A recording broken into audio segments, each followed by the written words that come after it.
And po, Jillian Ward next Jinky Pacquiao kapag nakatuluyan si Eman Bacosa. Hindi maiwasan ng netizens na ikumpara si Jillian kay Jinky matapos itong maispatan na full support sa nakarang boxing match ni Eman Bacosa Pacquiao kung saan tinawag pa nito ang boksingero bilang future world champion. Napaka-sweet naman, di ba? Talbog. Oo. Kasi ito nung Sabado, mga friendship. O, tinawag seryoso pa, Parang kung isipin mo nagpunta pa siya ng ball just to watch si Eman Bacosa. Pero kung natatandaan nyo sa isang interview ni Eman, sinabi niya na crush niya si Jillian Ward. Oo. Tapos napunta sila sa isang manager. Sabi niya, gusto niya daw makilala. Gusto niya makita. Sumagot din naman si Jillian. Gusto rin daw niya makita itong si Bacosa, si Eman. Tapos pinalo siya sa social media. Eman Bacosa. Pinalo si Jillian ni Eman sa kanyang IG account. Nag-follow back naman si Jillian. Tapos ngayon, sumunod sa ball para manood ng boxing. Hindi kaya meron na silang something? Oo. Wala. Hindi, parang feeling ko going there pa lang. Wala pa talaga support muna si Jillian. Pero ito nga nakakatuwa kasi nga sinasabi, yung pag-compare naman sa kanila ni Jinky, kasi nga basketball, boksingero din kasi itong si Eman. Hindi kaya si magiging future Jinky Pacquiao daw na makapangasawa ng boksingero. Ayun nga ang sinasabi, di ba? Siya ang susunod na Jinky Pacquiao. Pero, gusto mo ba yun? Maging Jinky Pacquiao siya? Hindi naman, hindi mo naman, kanya-kanya namang, kumbaga identity naman ng tao. Pero, Oo. ito nakakagulat mga friendship. Ano yung nakakagulat? Diba? Ito huwag kayo may sasabihin ko sa inyo. Diba, may TikTok si Jillian na nagsasayaw sa tinuturing lalaki sa likod. Hindi inanong identity.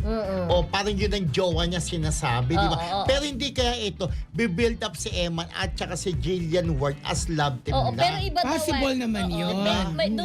Doon sa TikTok niya yun, iba daw yun eh. Iba daw yung guy na yon. Hindi yun. May mga nagsasabi doon sa iba naman yung guy na yon. Nakalimutan ko lang yung name na sinabi. Pero ginawa rin nilang dalawa ito. Ni Eman. Yung sabi mong ginawa rin ng Dasbia. Yung ganong gumaganon. Tapos tinanggal yung kamay. Nagagawin natin mamaya. Diba? Parang may nabalitaan ako na nanliligaw na raw si Eman kay Jillian Ward. Kung magiging shot na ni Eman, dahil di ba, ang sarap sa feelings na kapag yung crush mo, dinidri mo maging jowa, tapos magiging mga karelasyon. Kung mangyayari yun, kung totoong nanliligaw na si Eman.